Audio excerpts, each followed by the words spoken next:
What a great life you're gonna have. What a great man you're gonna be. The results of the election are in, and Kevin makes a big discovery. So let's break down season 3, episode 10 of This Is Us and find out just what happened.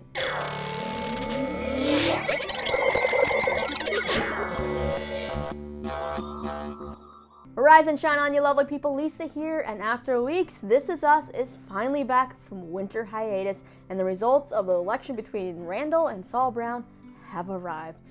Before I dive into all of this stuff, I just want to say I'm sorry that videos are going up a little later than I normally do. I'm not as on top of my schedule, but I'm in the middle of kind of like moving and setting up a new filming space, so it's gotten a little bit hectic, but hopefully I have that sorted out in the next coming weeks, and we'll have the schedule set, and I'll try to get these up the night of the episodes, even if it's really late at night. Anyways, so for This Is Us and this election, the results are in, like I said, and in a turn of events, it is Randall that actually wins the election. But just how does he do it? And how will this election affect Beth and Randall moving forward? Well, this episode recounts those 7 weeks leading up to the election, and yeah, let's not waste any time and dive right in. First couple we're going to talk about are Kate and Toby, who continue to kind of grow on me as couple goals, and Toby, he honestly just keeps melting my heart. So Kate and Toby are in what looks like their office or kind of a junk room, and Kate's looking at Toby's toy collection, and she has kind of a little revelation. She thinks they need to turn this room into a nursery and they should sell all their stuff.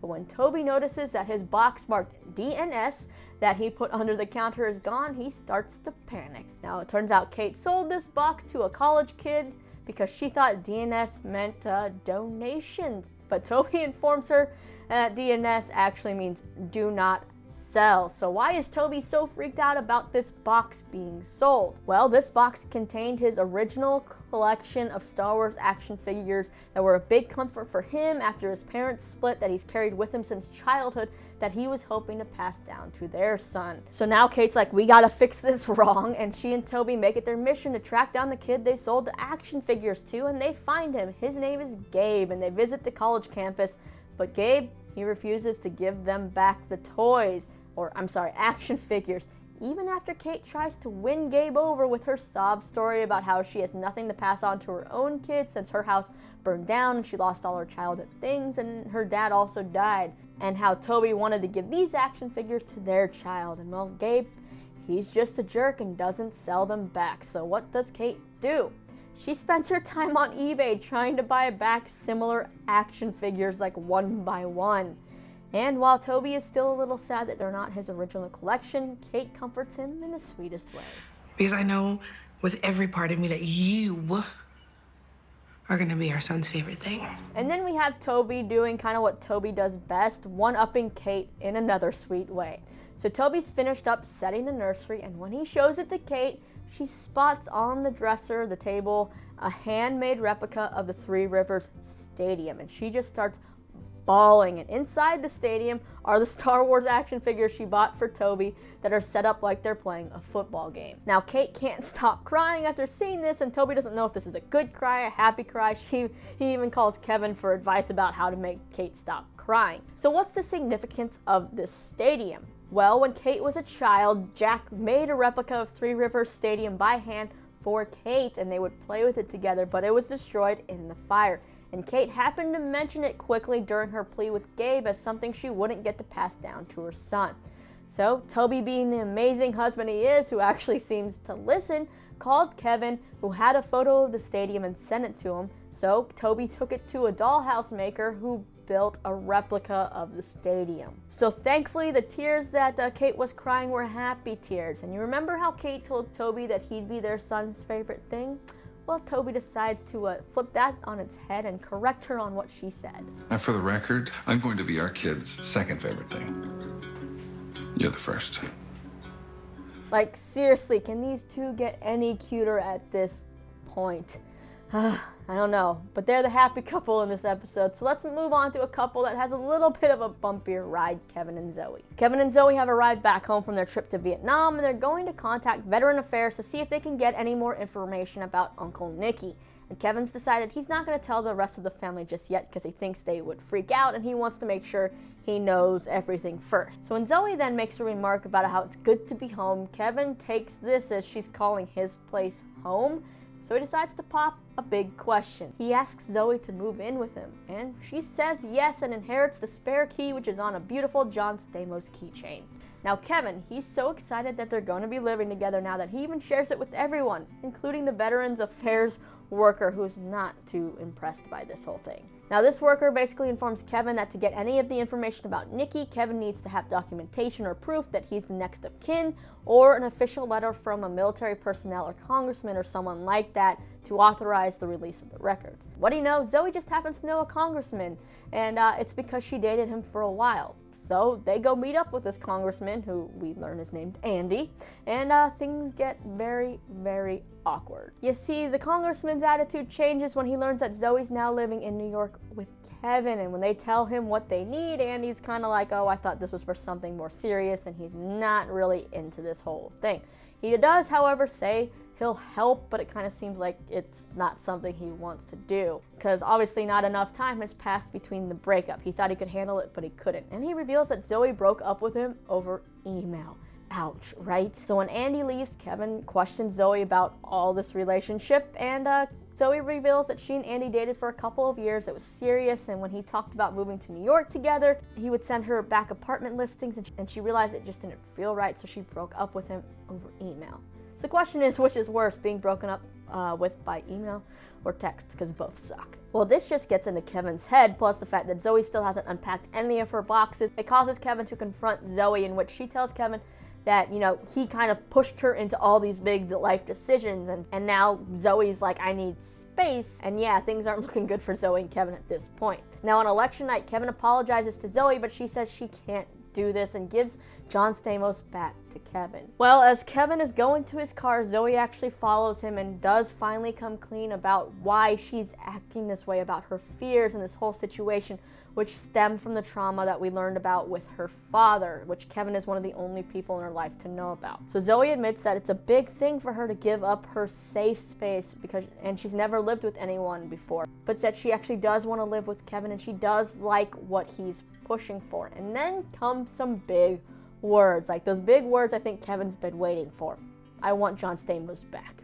No, I'm just kidding, but she does say those words, along with telling Kevin that she is in love with him. And so all is kind of right again, for now at least, in Kevin and Zoey land. They're finally unpacking her stuff, although it seems like more of Kevin unpacking her boxes. Well, she's going through one of Kevin's boxes, which just so happens to have Jack's things in it. But in going through that box, she finds a postcard addressed to Jack that says, "The last one," and it is signed CK. Now this postcard has a return address of Bradford, Pennsylvania.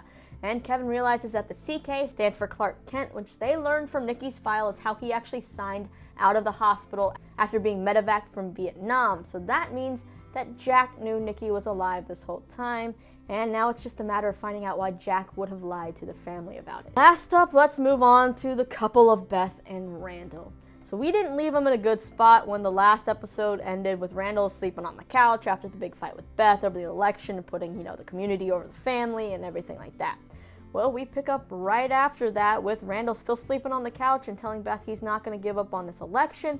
So Beth is like, you know what, you're going to have to do this on your own. And do it on his own, Randall does, as he continues his campaign and spends many of his nights alone in Philly away from Beth and the girls. And that means that tensions end up running high because he's out of touch with his family. Now, after hearing an interview on the radio with Councilman Brown, who takes a jab at Randall for not seeing his family and claiming to be a family man, Randall returns home to ask Beth if she and the girls can come out to events with him again because he needs to put on the image that he's a family man. But Beth is kind of like, no, you're not a family man right now because you haven't been around and bought all the Christmas presents by myself. You don't know what's going on with Tess, everything like that. And well, that's when another intense fight ensues. Serves, I played stay-at-home super dad all last year, and you did not hear me complaining. You know what? I'm gonna walk out of this room before you say something else you're gonna regret. You do what you gotta do. Then we go to New Year's Eve, where Randall is about to head home for the tradition of eating blueberry pie with Beth and the girls and watching the ball drop. But before he leaves, Jay Wan enters and hands Randall something that could be the key to winning the election.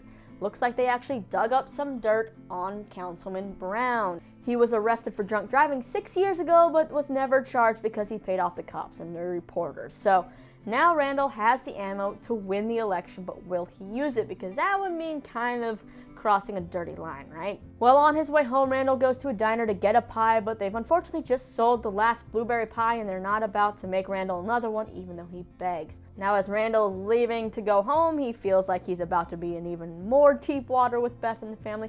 He runs into the Reverend, who's eating at the diner, and we know the Reverend has been backing Councilman Brown for a long time and advocating for him. They start, however, having a talk, and Randall begins to open up to kind of Councilman Brown about why he wanted to run in the first place, how Councilman Brown wasn't really doing anything.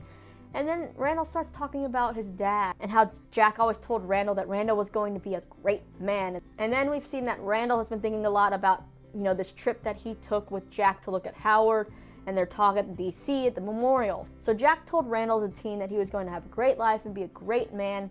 And when Randall said that the idea of doing something big and being a great man like that scared him, it's because he knows that when he focuses on something, he basically becomes like a horse with blinders and he can't see anything else. And obviously we've seen that in the present day with this election and Randall's sort of neglecting the family. Jack then jokes about how Randall's like the only 17-year-old worried about balancing his future career with his future family.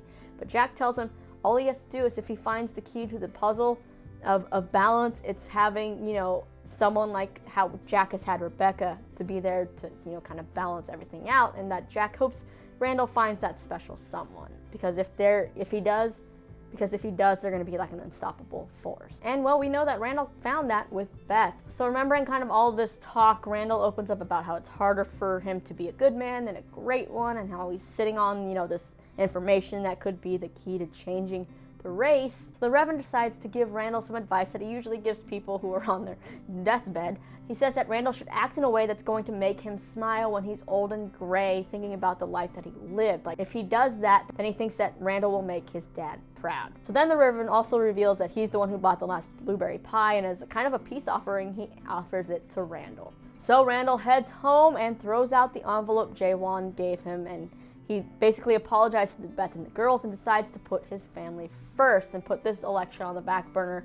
They said he was going to lose. They've said it multiple times, so he's just like, let's just let this play out however it's going to play out. Then one Sunday, Beth's actually surprised that Randall's not getting up and getting ready for church in Philly. Beth then pulls out a story from their past about when they were first dating a couple weeks in, and she broke down in the shoe store, and while Randall didn't know what was happening, he comforted her and made sure everybody gave her the space in the aisle. Beth says that she realized that this was the man that she was gonna marry, and that he cares too much and tries too hard, but that's who he is, and she wants him to not forget that. So she even apologizes for not having Randall's back and encourages him to finish this campaign. So things definitely took a turn. Beth came around, she saw how important this was to Randall. She also reveals why she cried in that shoe store and had something to do with her father, and we know we're getting an episode about Beth's past, a Beth-centric episode where Felicia Rashad's playing her mom, which is awesome, but hopefully we'll learn more about this whole dad situation as well, which I'm excited for. Anyway, with Beth now back on his side, Randall and the family head to Philly for church, where they kind of get a big surprise. During the Reverend's sermon, the Reverend speaks out for, about the election, and he talks about, how Councilman Brown would be good because he's been in the office for years, they've known him for a long time, but then he also tells the congregation how good of a man Randall is, and how that they're in capable hands with either one of these candidates. So yeah, it seems like Randall won over the Reverend, and the Reverend is kind of advocating for both of these men, but seems to be leaning a little bit more towards Randall without flat out saying vote for Randall. So that's pretty awesome, and it does seem to change the minds of a lot of voters, because on election night, after they go home because the results won't be until after midnight, Randall's sitting in bed worrying about what's going to happen, wondering if Jack, what Jack would have thought about him running for office, and what he would have thought about Beth and all of this, just kind of contemplating life. Randall gets a phone call saying that he won the election, and that basically ends the episode. Now, one other thing that does tie into Kevin's storyline from those Randall and Jack flashbacks is Randall asking Jack if he wants to go find Jack's brother's name on the memorial wall, but Jack saying no, it's too sad for him. But we all know the real reason he said no. While yes, it may have been sad, it's because Jack's brother's name would not have been on the wall. So while the beginning of the episode made it seem like things were going to end badly for all of our characters, we actually end up with all of them kind of having happy endings for now within this episode. Although Randall's is the one that worries me the most, because we saw in the flash forward in the previous episodes, it seems like in the future Randall and Beth are, while they may actually still be together, they may not be divorced, they just may be like taking time apart, or I don't know, we don't know the exact specifications of what's going on there. They're definitely at some kind of rough patch in the relationship. So Randall admitting as a teen that he can get too focused and see nothing else. Now pairing that with him being an elected councilman, I feel like this is just going to cause a lot of tension with the family, because we saw how bad it was with just the election process. Imagine Randall now thinking that he has to fix everything that the people say is wrong because he is a councilman. Like, I don't think that this is going to necessarily be a good thing for this family. Or maybe Randall will learn. Maybe he'll learn to balance this whole thing, and maybe the tensions in the future are caused by something else. We don't know yet, but it's a reason to keep watching and tune in, right? So let's go ahead and take a look at the promo for the next episode, which looks like a really good one. Dad's brother may be alive. Well, maybe Dad didn't know. Maybe he just was. He knew. I can't just turn back. Did I ruin your life?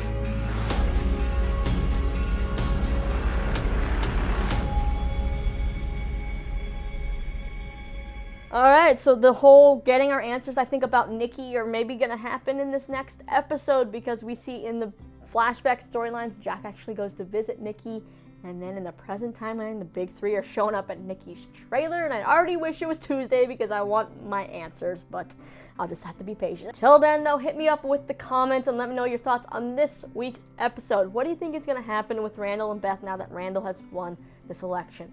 Are you rooting for Zoey and Kevin? What do you think is going to be revealed when it comes to Nicky? And what do you think the big three are going to find when they knock on that trailer door? And let me know what you think. And then after that, click right over here for more of my videos. Don't forget to subscribe so you never miss a recap or any other random videos I decide to do. And as always, thank you so much, guys, for helping me kick off 2019 with some fun recaps. And hopefully you'll stick with me through this year like you did last. You guys are awesome. I'll see you next time.